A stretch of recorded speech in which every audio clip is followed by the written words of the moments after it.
ब्रह्म सूत्र के द्वितीय अध्याय के तृतीय पाद के 17वें अधिकरण का हम लोग विचार कर रहे हैं। इस अधिकरण के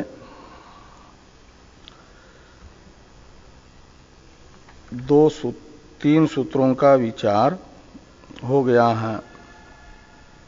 43वें सूत्र से यह अधिकरण प्रारंभ हुआ, तो 43, 44, 45 इन तीन सूत्रों पर चर्चा हम लोग कर चुके हैं। चौथे सूत्र का अवतरण भाष्यकार भगवान अत्राह इत्यादि से लिख रहे हैं। अत्राह इत्यादि से चौथे सूत्र के द्वारा व्यावर्त्य आशंका को पूर्व पक्ष के मुख से भाष्यकार भगवान बताते हैं। अत्राह इस अवतरण भाष्य की भी अवतरण टीका है। उत्तर सूत्रम अवतारयति अत्राह इति। अपि च स्मर्यते इस सूत्र की अपेक्षा अनंतर आने वाला जो 46वां सूत्र है, इसका अवतरण अत्राह इत्यादि से भाष्यकार भगवान कर रहे हैं। भाष्य में है कि अत्र आह ननु जीवस्य ईश्वर अंशत्वाभ्युपगमे तदीयेन संसार दुखोपभोगेन अंशिन ईश्वर स्यापि दुखित्वं स्यात्। तो जीवस्य ईश्वरांशत्वाभ्युपगमे, जीव को ईश्वर का अंश मानने पर तदीयेन संसार दुखोपभोगेन अंशिन ईश्वरस्यापि दुखित्वं स्यात्। तो जीव को ईश्वर का अंश यदि मानते हैं और ईश्वर वेदांत सिद्धांत के अनुसार अंशी हैं, जीव अंश हैं, ईश्वर और जीव में अंशांशी भाव है, ऐसा मानेंगे, तब तो अंश रूप जीव के दुख से अंशी ईश्वर को भी दुखी मानने की आपत्ति आएगी। ये यहां पर कहा गया कि जीवस्य ईश्वर अंशत्वाभ्युपगमे, सती सप्तमी है। जीव को आपके कथनानुसार यदि ईश्वर का अंश मानते हैं, पूर्व पक्षी सिद्धांति को कह रहे हैं, तब तो तदीयेन, इसमें तत्शब्द का अर्थ है जीव, जो अंश है। तो अंश रूप जीव के संसार दुख से ईश्वर को भी, अंशी रूप ईश्वर को भी दुखी मानने की आपत्ति आएगी। संसार दुखोपभोगेन अंशिन ईश्वरस्य अपि दुखित्वं स्यात्। अंश के धर्मों से युक्त अंशी को मानने की आपत्ति आती है। इसे समझाने के लिए एक प्रकार से एक पूर्व पक्षी अनुमान कर रहे हैं। ईश्वरः स्वांश जीव दुखेन दुखी अंशित्वात्। ये अंशित्व हेतु है और दुखित्व साध्य है। दुखवत्व कहो या दुखित्व कहो। तो यत्र अंशित्वं तत्र अंशगत दुखवत्वम, इस व्याप्ति के निश्चय के लिए दृष्टांत की आवश्यकता होती है जो सपक्ष हो। सपक्ष कहा जाता है निश्चित साध्यवान सपक्ष, जिसमें साध्य निश्चित रूप से रहता है, उसे सपक्ष कहते हैं।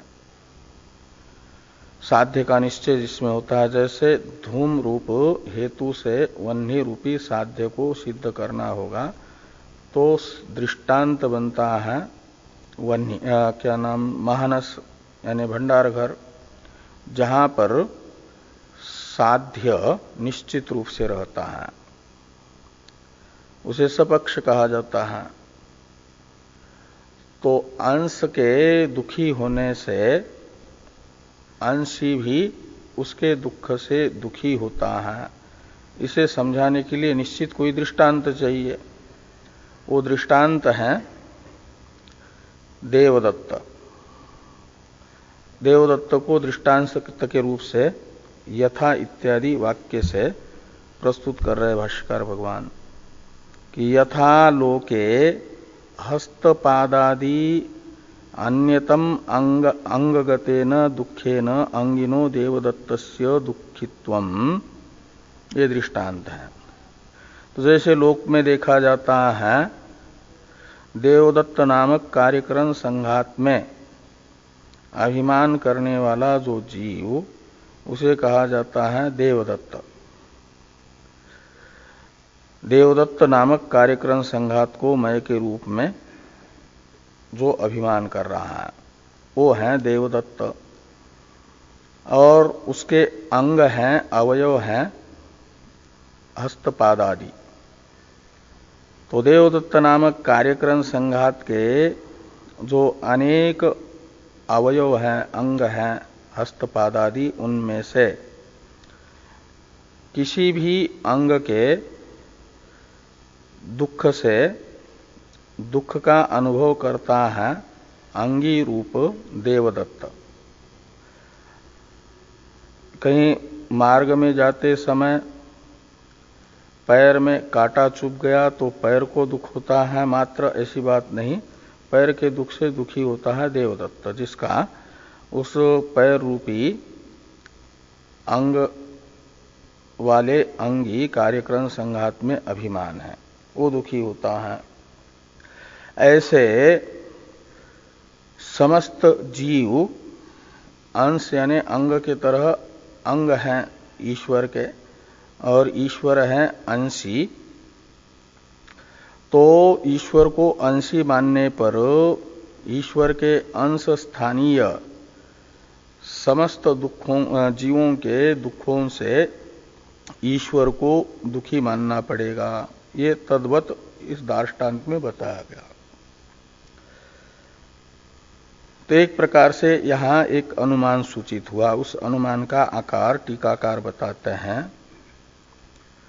कि ईश्वर स्वांश दुखैर दुखी अंशित्वात देवदत्तवत इत्यर्थ।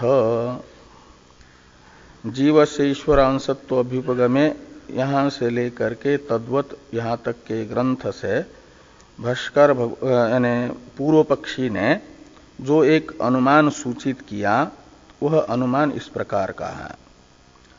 ईश्वर है पक्ष, स्वांश दुखैर दुखित्व है साध्य, अंशित्व है हेतु, देवदत्तवत ये दृष्टांत है। तो यत्र अंशित्वम तत्र स्वांश दुखैर दुखित्वम यथा देवदत्त, ऐसे व्याप्ति बनेगी, व्याप्ति का निश्चय होगा देवदत्त रूपी दृष्टांत में। तो ईश्वर भी आप कह रहे हो अंशी हैं, और उसके अंश हैं जीव, तो जीवों में तो दुख ही है। तो जीव रूपी अंशों के दुखों से ईश्वर को भी दुखी मानने का प्रसंग आएगा आपके मत में। ये पूर्व पक्षी का अभिप्राय है शंका करते समय। भाष्य में जो दूसरा वाक्य है पूर्व पक्षी का ही, ततश्च तत्प्राप्तानां महत्तरम दुखम प्राप्नुयात् इत्यादि, इसकी अवतरण टीका है ततः किम तत्राह ततश्चेति। ततः किम यानी अपने अंशरूप समस्त जीवों के दुख से ईश्वर में दुखित्व की आपत्ति होने से क्या हुआ, ये पूर्व पक्ष के प्रति यदि सिद्धांती प्रश्न करते हैं तो पूर्व पक्षी एक दूसरी आपत्ति बता रहे हैं ज्ञान में, ब्रह्म ज्ञान में अनर्थक्य प्रसंग की आपत्ति, अनर्थक्य प्राप्ति बता रहे हैं ततश्च इत्यादि से।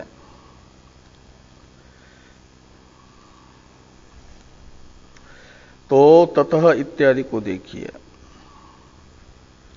ततश्च तत्प्राप्तानां महत्तरम दुःखम प्राप्नुयात्। ततश्च यानी यदि ईश्वर अंशी हैं, जीव अंश हैं, और इस अनुमान से अपने अंश रूपी जीवों के दुखों से ईश्वर दुखी होता है, ऐसा मानने पर ये ततश्च का अर्थ निकलेगा। ये होगा कि तत्प्राप्तानाम, इसमें तत् शब्द का अर्थ है अंशी भाव, ईश्वर रूपता। तो आप क्या कहते हो कि ब्रह्मज्ञानी अपने परिच्छिन्न उपाधि से अलग होकर के ब्रह्मज्ञान से ईश्वर भाव को प्राप्त करता है। तो ईश्वर भाव को प्राप्त करेगा ब्रह्मज्ञानी, तब तो अंशी बनेगा, ये अर्थ निकलेगा।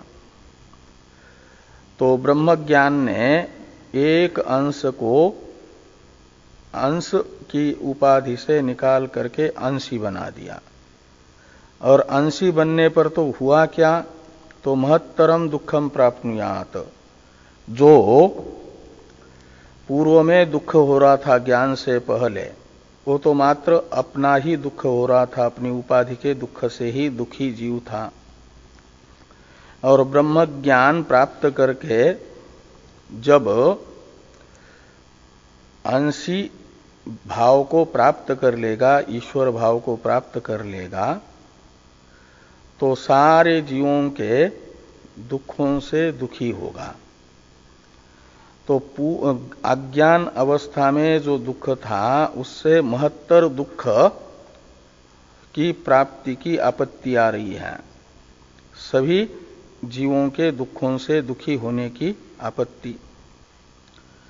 और ब्रह्मज्ञान ने यदि अंशी भाव को प्राप्त करा दिया ब्रह्मज्ञानी को, तो ब्रह्मज्ञान एक प्रकार से पुरुषार्थ संपादक तो नहीं हुआ, सुख संपादक तो नहीं हुआ, अनेकों समस्त जीवों के दुखों का एक में प्रापक बन गया।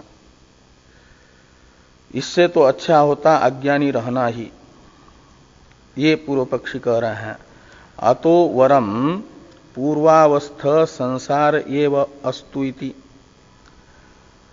तो अतः यानी ब्रह्म ज्ञान से अंशी रूप जीव की प्राप्ति मानेंगे, और अंशी ईश्वर समस्त जीवों के दुखों से दुखी होता है ऐसा मानेंगे, तब तो वरम यानी उचित है, श्रेष्ठ है, पूर्वावस्थ संसार एव। पूर्वावस्था यानी अज्ञान अवस्था, और उस अज्ञान अवस्थास्थ जो संसार है वही उचित है, क्योंकि वहां तो अकेले के दुख से दुखी होना है। और ब्रह्मज्ञानी बनेगा, ईश्वर भाव को प्राप्त करेगा, तो अनेकों के दुखों से दुखी होना पड़ेगा।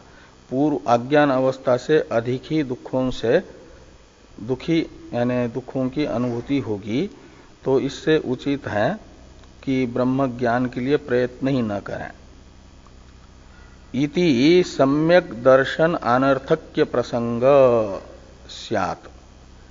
तो इस प्रकार सम्यक दर्शन है आत्मयाथार्थ दर्शन, आत्मयाथात्म्य दर्शन में अनर्थक्य का प्रसंग आएगा, का मतलब दुख प्रापकत्व का प्रसंग आएगा। वो इष्ट का साधन न बन करके अनिष्ट का ही साधन बनेगा। ये आपत्ति ब्रह्म ज्ञान में अनर्थक्य के प्रसंग की पूर्व पक्षी ने वेदांत मत में बताई। जीवों को ईश्वर का अंश, ईश्वर को जीवों का अंशी मानेंगे तो। अब इसका समाधान किया जा रहा है अत्र उच्यते इत्यादि से, सूत्र से। इति स्यात् इति, यहां पर इति शब्द है पूर्व पक्ष की शंका की समाप्ति का द्योतक। और अत्र शब्द का अर्थ है इस प्रकार पूर्व पक्ष की आशंका होने पर उसका निराकरण करने के लिए इस उत्तर सूत्र से उत्तर बताया जा रहा है। तो इस सूत्र का, इस अधिकरण का जो चौथा और पाद का 46वां सूत्र है, इसका उच्चारण किया जाए। प्रकाशादिवन नैवं परः, प्रकाशादिवन नैवं परः।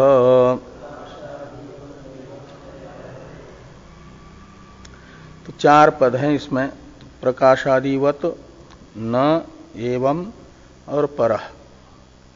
इसमें 3 अव्यय पद हैं और 1 प्रथमांत है। प्रकाशादिवत, न, एवं, ये तीनों अव्यय पद हैं। न, परः, ये है प्रथमांत। परः शब्द का अर्थ है परमेश्वर, जीवात उत्कृष्ट, जीव से उत्कृष्ट है परमेश्वर। तो परः एवं न, ऐसा अन्वय है कि परमेश्वर ऐसा नहीं है। ऐसा नहीं है का मतलब, तो एवं शब्द दृष्टांत की अपेक्षा करता है, दार्ष्टान्तिक को बताने के लिए है ना। इसलिए व्यतिरेकी दृष्टांत होगा कि यथा जीवः एवं परः न, ऐसा अर्थ निकलेगा। एवं जो सूत्रस्थ पद है उसके द्वारा अपेक्षित दृष्टांत का बोधक यथा शब्द का अध्यार करना। तो और जीवः शब्द का भी अध्यार होगा। तो यथा जीवः एवं परः न, तो जैसे जीव है ऐसा ईश्वर नहीं है। तो जीव कैसा है? अज्ञान अवस्था में दुखी है।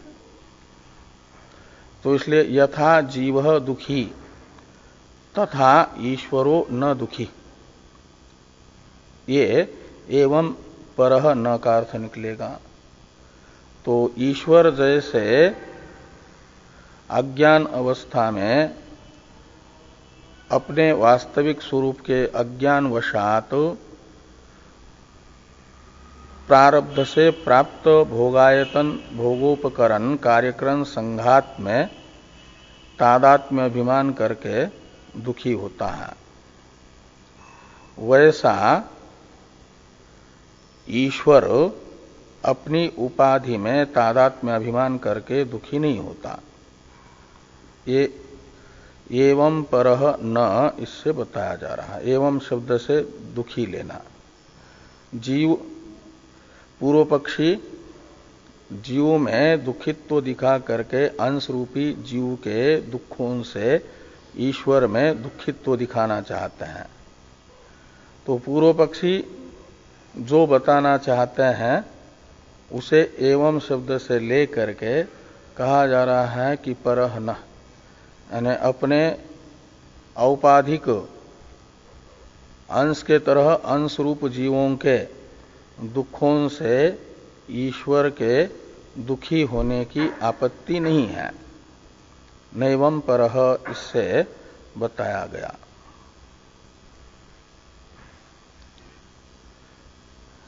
और औपाधिक अंशों के दुख रूपी धर्म ईश्वर में नहीं आते हैं, इसे समझाने के लिए ये दृष्टांत है कि प्रकाशादिवत।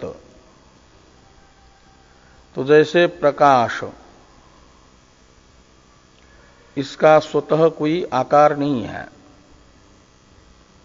वो न तो रिजु है यानी सरल है, न तो वक्र है, न तो गोलाकार है, न तो चौरस है। लेकिन उसकी उपाधि जैसी होगी उसी आकार का प्रकाश भासता है। उसमें जो आकार है प्रकाश में, ऋजुत्व, वक्रत्व, गोलाकारत्व आदि वह औपाधिक आकार है, स्वतः कोई आकार उसका नहीं है। ऐसे ईश्वर का जो औपाधिक अंश है जीव, उसका स्वतः दुख रूपी धर्म नहीं है। जैसे प्रकाश का दुख स्वाभाविक स्वरूप नहीं है, ये आकार स्वाभाविक स्वरूप नहीं है, उसमें प्रकाश में आकारवत्ता उसके उपाधि के कारण आती है। आलाद चक्र होता है, जैसे कहीं सीधी एक मशाल ही है और उसे गोल घुमाते हैं तो गोलाकार सा प्रतीत होता है प्रकाश। कहीं सीधा ऐसे ये करते हैं तो लंबी रेखा सी प्रतीत होती है प्रकाश की। टेढ़ा घुमाते हैं तो टेढ़ा सा आकार प्रकाश में प्रतीत होता है, लेकिन प्रकाश का स्वतः कोई वो आकार नहीं है। ऐसे परमेश्वर में भी स्वतः कोई दुख नहीं है, और उसका औपाधिक स्वरूप जो जीव है उसमें दुखवत्ता प्रतीत हो रही है। वह दुखवत्ता प्रतीत हो रही है उपाधि के साथ अज्ञानवशात तादात्म्य करने से। इसलिए उसमें औपाधिक अंश रूप जीव के उपाधि निमित्तक जो धर्म है वह अंशी में नहीं आएंगे, परमात्मा में नहीं आएंगे। स्वतः परमात्मा उनसे रहित होगा। परमात्मा की अपने ही उपाधि में तादात्म्य बुद्धि नहीं होती तो जीवों के उपाधि में तादात्म्य बुद्धि कहाँ होगी। और ब्रह्मज्ञान सोपाधिक ईश्वर भाव को प्राप्त कराता, ऐसी भी बात नहीं। ब्रह्मज्ञान तो जीव को संसार दुख जिस उपाधि से प्राप्त हो रहा है उस उपाधि से पृथक जो निरुपाधिक स्वरूप है उसका ज्ञान ब्रह्म ज्ञान है। और उससे तो जीव में ही दुखित्व प्रयोजक जो भ्रांति है वह निवृत्त होती है, और वही वो निवृत्त हो जाती है तो ब्रह्म भाव की प्राप्ति होती है। तो जीव अपने ही उपाधि के दुखों से उस समय अपने आप को दुखी नहीं मानता, तो समस्त उपाधि के दुखों से दुखी होने का तो प्रश्न ही नहीं उठता। इस अभिप्राय से ये प्रकाशादिवत ये दृष्टांत है। तो नैवं परः प्रकाशादिवत इस सूत्र की इसी प्रकार से व्याख्या भाष्यकार भगवान कर रहे हैं। पहले नैवं परः ये जो प्रतिज्ञा वाक्य है सिद्धांति का, इसकी व्याख्या करते हैं यथा जीव इत्यादि वाक्य से भाष्यकार भगवान। यथा जीव इत्यादि भाष्य की अवतरण टीका है नैवं परः इति प्रतिज्ञां विभजते यथा जीव इति। तो यथा जीव इत्यादि से भाष्यकार भगवान जो नैवं परः यह प्रतिज्ञा वाक्य है सिद्धांति का, इसकी व्याख्या कर रहे हैं।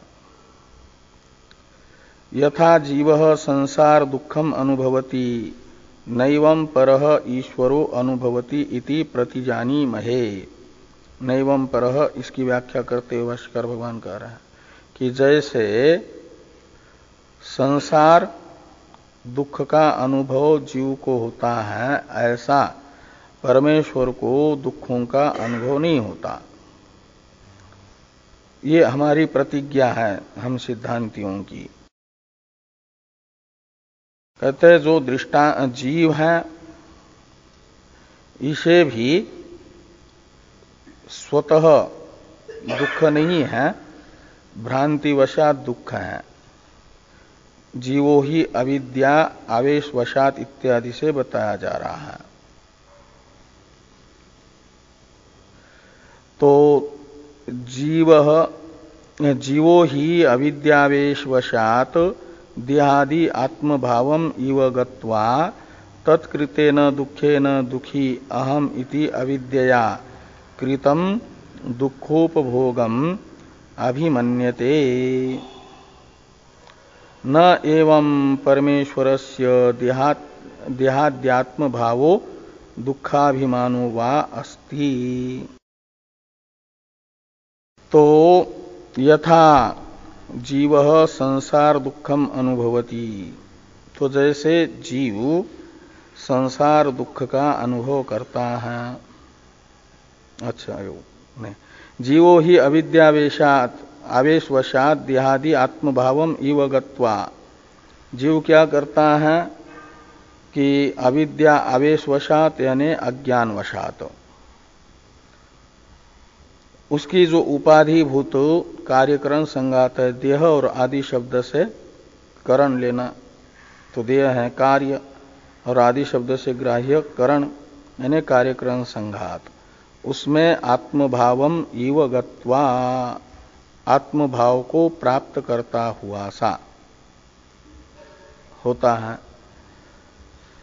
और यानी तादात्म्य कर लेता है। यानी उस समय भी उपाधि रूप नहीं बनता, जीव तो चेतन है, अनात्मा कार्यक्रम संघात जड़ है, जड़ नहीं होता लेकिन उसके तरह प्रतीत होता है, उसके गुणों से युक्त प्रतीत होता है जो भी धर्म है।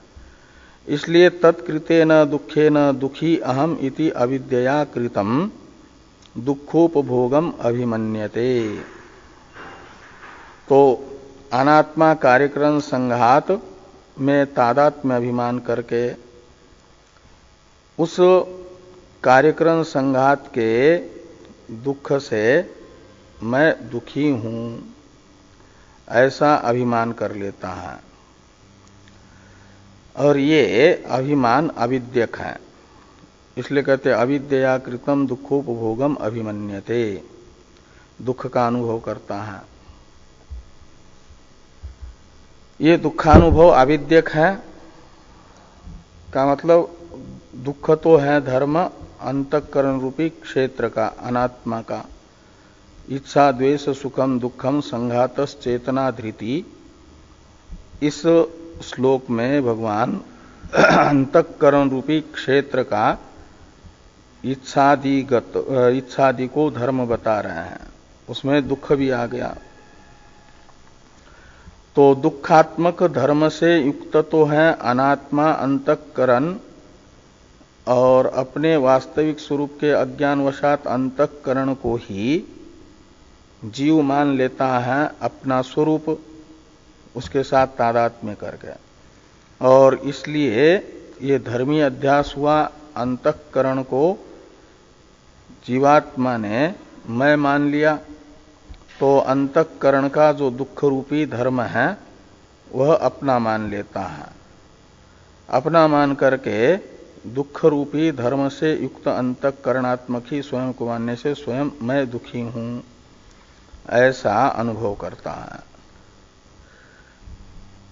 तो दुखोपभोगम अभिमन्यते यानी दुख भोक्तृत्व की भ्रांति मात्र जीव को है।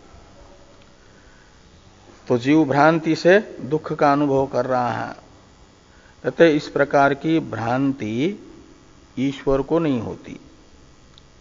नैवं परमेश्वरस्य देहादि आत्मभावो दुखाभिमानो वा अस्ति।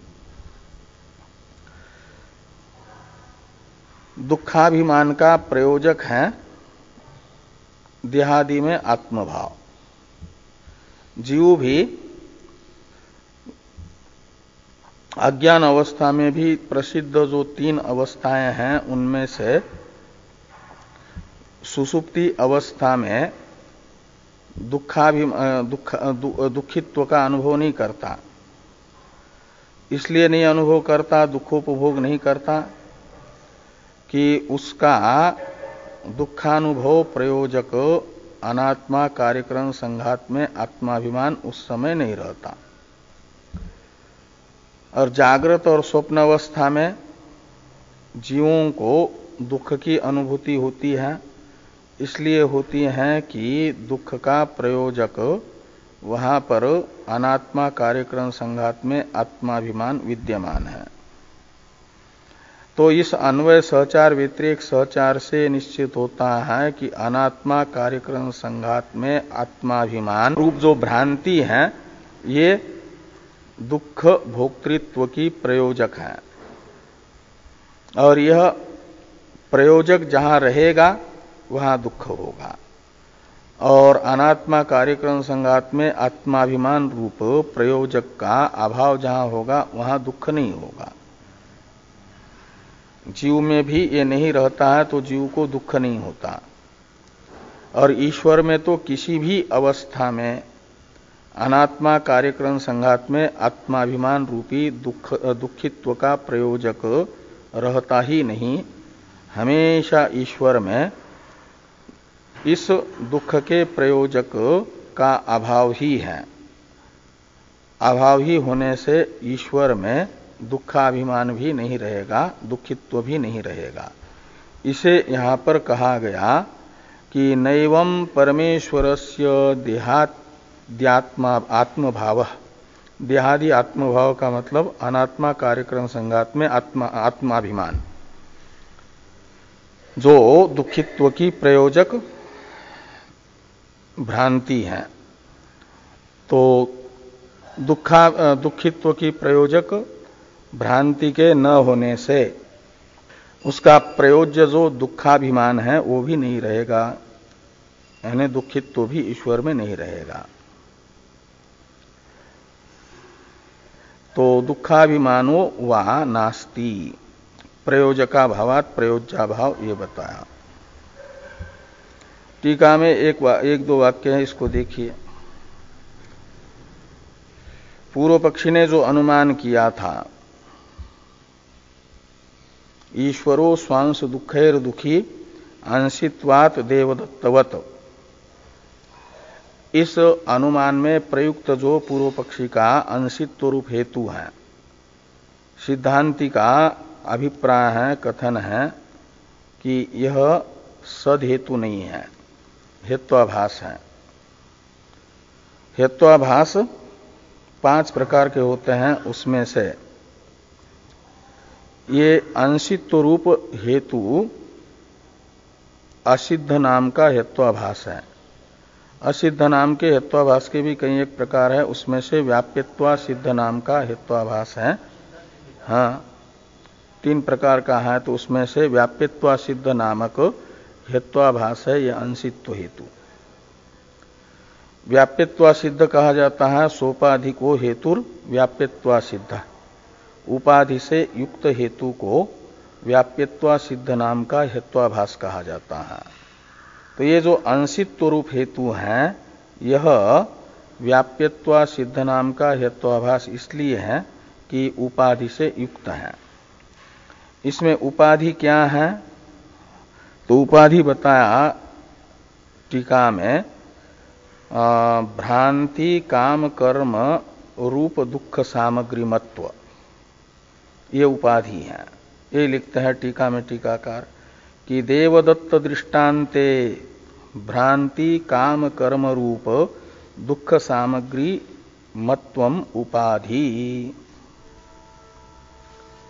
पूर्व पक्षी के अनुमान में जो देवदत्त है दृष्टांत, इस देवदत्त में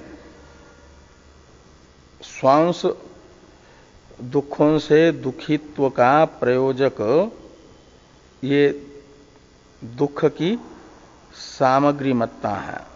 दुख की सामग्री है भ्रांति, कामना और कर्म। भ्रांति है अविद्या, तो अविद्या काम कर्म ये दुख की सामग्री है। उपाधि का लक्षण है साध्य व्यापकत्वे सति साधना व्यापकत्वम उपाधि। तो जो साध्य की व्यापक हो और साधन की अव्यापक हो उसे उपाधि कहते हैं।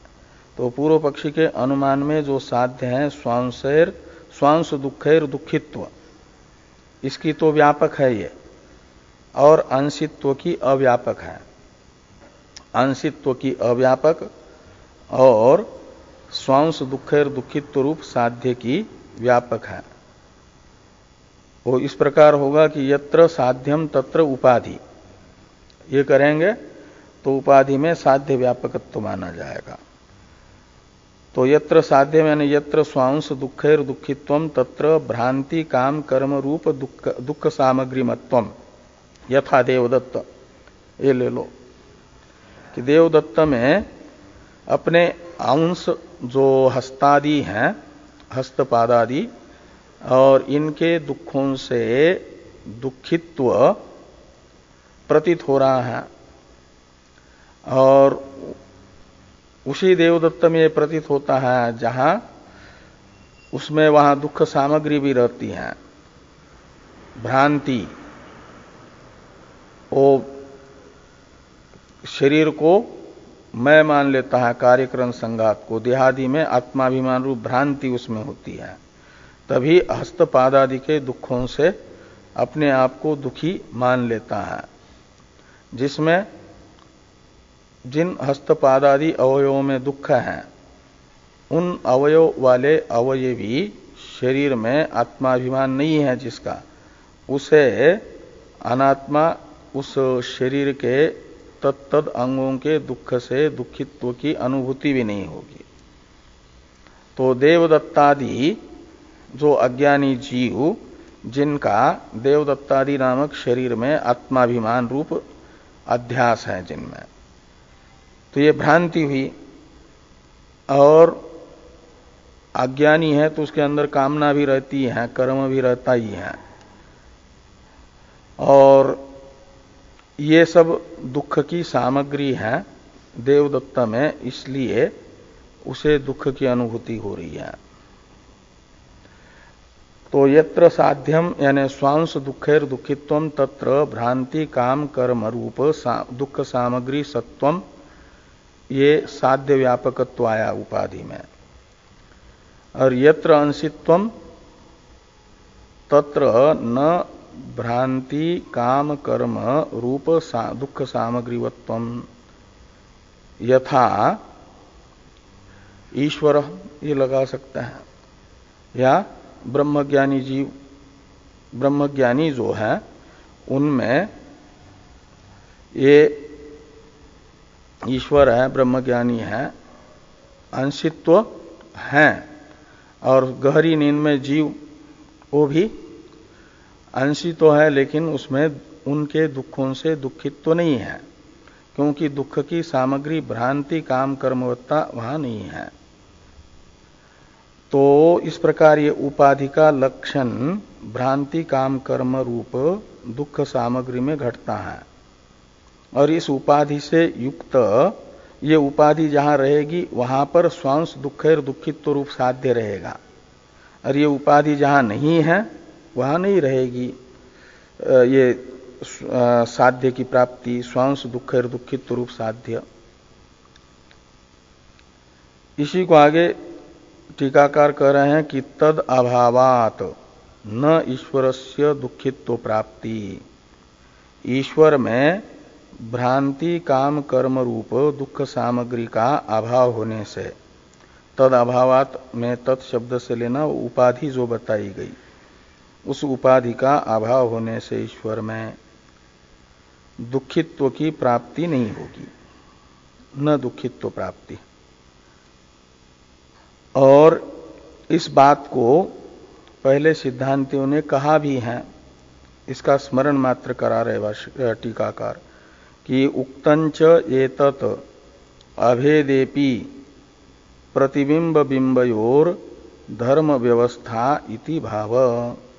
तो बिंब प्रतिबिंब का परस्पर अभेद होने पर भी उपाधि को लेकर के एक धर्मों की व्यवस्था होती है।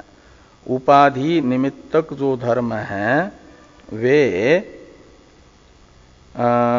प्रतिबिंब में भासेंगे, बिंब में नहीं। जैसे सूर्य रूप बिंब और कई घड़ों में जल भर करके रखा हुआ है और उसमें पड़ा हुआ जो सूर्य का प्रतिबिंब, ये दोनों एक होने पर भी, बिंब प्रतिबिंब का आपस में अभेद होने पर भी, जो उपाधिभूत तत्त घड़ों में रखा हुआ जल है, उस जलगत जो अनेक धर्म हैं,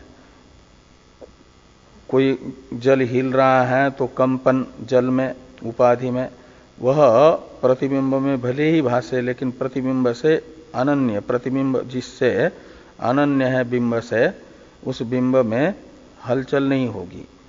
यदि जल मलिन है तो मलिनता प्रतिबिंब में भले ही दिखे, बिंब रूप सूर्य में मलिनता नहीं रहेगी।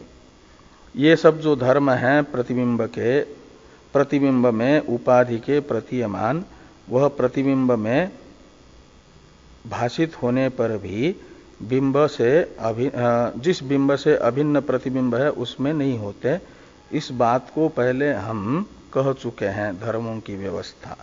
ऐसे जीव रूप जो अंश हैं उसमें उसकी उपाधि, जिस उपाधि के साथ वो तादात्म्य करके जिन धर्मों का अनुभव कर रहा है, उस उपाधि के धर्म अंश रूप जीव में रहने पर भी अंशी जिसका उस उपाधि में अभिमान नहीं है, उसमें उनकी प्राप्ति नहीं होगी। उपाधि निमित्तक जो अंशगत धर्म है वे अंशी में प्रतीत नहीं होंगे। जैसे प्रतिबिंबगत औपाधिक धर्म बिंब में नहीं होते हैं।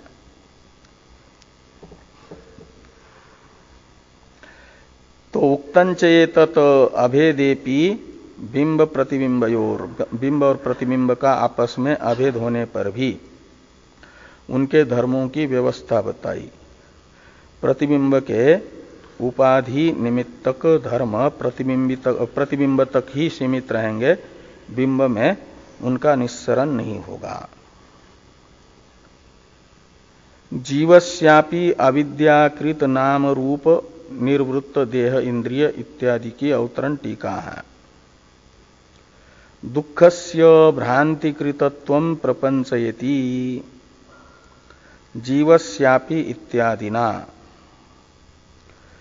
तो दुख जीव में भी स्वतः नहीं है, लेकिन भ्रांति जन्य है। इसका स्पष्टीकरण करते हैं जीवस्यापि इत्यादि से भाष्कर भगवान। तो दुःखस्य भ्रांतिकृतत्वं प्रपंचयति, दुख में भ्रांति निमित्तत्व का स्पष्टीकरण जीवस्यापि इत्यादि से हो रहा है। तो जीवस्यापि अविद्याकृत नाम रूप निर्वृत्त देहेन्द्रियादि उपाधि अविवेक भ्रम निमित्त एव दुखाभिमानो न तु पारमार्थिको अस्ति। तो जीव में अविद्या रूप उपाधि निमित्तक ही, अविद्याकृत जो देह इंद्रियादि है, नाम रूप और नाम रूप है एक प्रकार से भूत, और उससे निष्पन्न हुआ शरीर इंद्रिय रूप भौतिक उपाधि, और उस शरीर इंद्रिय रूप भौतिक उपाधि के साथ अविवेक भ्रम यानी तादात्म्य अभिमान निमित्तक ही दुखाभिमान है जीव में। न तु पारमार्थिको अस्ति, ये दुखाभिमान भी जीव का वास्तविक नहीं है, यानी स्वतः नहीं है। यदि अनात्मा कार्यक्रम संघात में तादात्म्य अभिमान रूप भ्रांति चली जा तो जीव में दुखित्व नहीं रहता। अशरीरम वा वसंतम न प्रिया प्रिय स्पृशत, यह श्रुति वाक्य ही बता रहा है। और यथा च स्वदेहगत दाह छेदादि निमित्तम दुखम तद अभिमान भ्रांत्या अनुभवति, तथा पुत्र मित्रादि गोचरम अपि दुखम तद अभिमान भ्रांत्या एव अनुभवति। अहम एव पुत्रो अहम एव मित्रम इत्येवं स्नेहवशेन पुत्र मित्रादि सु अभिमान अभिनिविशमानः। तो ये कह रहे हैं जैसे अपने उपाधिभूत कार्यक्रम संघात के दाह छेदादि रूप दुख के निमित्त से कहीं अपनी उपाधिभूत शरीर में अग्नि का संपर्क होने से वो जल गया, दाह हुआ, तो उस दाह निमित्तक दुख उस शरीर में आत्माभिमान होने के कारण स्वयं कर लेता है, तद अभिमान भ्रांति हो जाती है। तो दुखम तद अभिमान भ्रांत्या अनुभवती, ये तो दृष्टांत हुआ। तो अपने कार्यक्रम संघातगत दुखों से दुखी होना ये इसलिए है कि अज्ञानवशात उसमें तादात्म्य अभिमान है। ऐसे अपने शरीर से अतिरिक्त कार्यक्रम संघातों में भी अज्ञानवशात और स्नेह विशेष से आवेश हो जाए, यानी अत्यधिक निकटता आ जाए, सानिध्य हो जाए मन में, उस जो कार्यक्रम संघात बैठ जाता है, मैं क्या नाम ममत्वेन रूपेण स्नेहास्पदत्वेन रूपेण, तो उनके दुखों से भी दुखी वो जिनको जो स्नेहास उन दुखी जीवों को, दुखी कार्यक्रम संघातों को जो अपने स्नेहास्पद मान रहा है, उन दुखी कार्यक्रम संघात में भी स्नेहवशात जिसने आवेश कर लिया है, यानी मम अभिमान कर लिया है, वह उनके दुखों से भी दुखी हो जाता है। इसके लिए दार्ष्टान्त के रूप में ये बताया कि तथा पुत्र मित्रादि गोचरम अपि, पुत्र मित्रादि गत जो दुख है, तद अभिमान भ्रांत्या, पुत्र मित्रादि कार्यक्रम संघात में भी अभिमान भ्रांति से क्या करता है कि दुखम अनुभवती, अहमेव पुत्रो अहमेव मित्रम इत्येवं स्नेहवशेन पुत्र मित्रादिषु अभिनिविशमानः, इतना अधिक अभिनिवेश कर लेता है अपना जैसा ही उन्हें मान करके, तो उनके दुखों से भी स्वयं दुखी हो जाता है। और उनमें अभिनिवेश का निमित्त है स्नेह, इसलिए कहते हैं स्नेह वशेन पुत्र मित्रादिषु अभिनिविशमानः। और ततश्च निश्चितम एतद् अवगम्यते, और उससे यह एक प्रकार से अन्वय सहचार यहां पर बताया गया, और इससे निश्चित होता है कि मिथ्या अभिमान भ्रम निमित्त एव दुखानुभवैति, यानी जहां मिथ्या अभिमान है वहां पर दुख है। ये अन्वय सहचार बताया, और व्यतिरेक बताया जा रहा है कि जहां पर ये दुख का निमित्त भूत मिथ्याभिमान नहीं रहता, वहां पर वो दुख भी स्पर्श नहीं कर पाता। इसके लिए आगे व्यतिरेक दर्शनाच्च एवं अवगम्यते इत्यादि बताया जा रहा है। इसके अवतरण टीका है, भ्रांतौ सत्याम दुखम इति अन्वयम उक्त्वा भ्रांत्य भावे दुखाभाव दर्शनाच्च भ्रांतिकृतम दुखम इति निश्चित, क्या भ्रांतो सत्याम दुखम इति अन्वयम उक्त्वा भ्रांत्य भावे दुखाभाव दर्शनाच्च भ्रांतिकृतम दुखम इति निश्चयते इत्याह व्यतिरेकिति।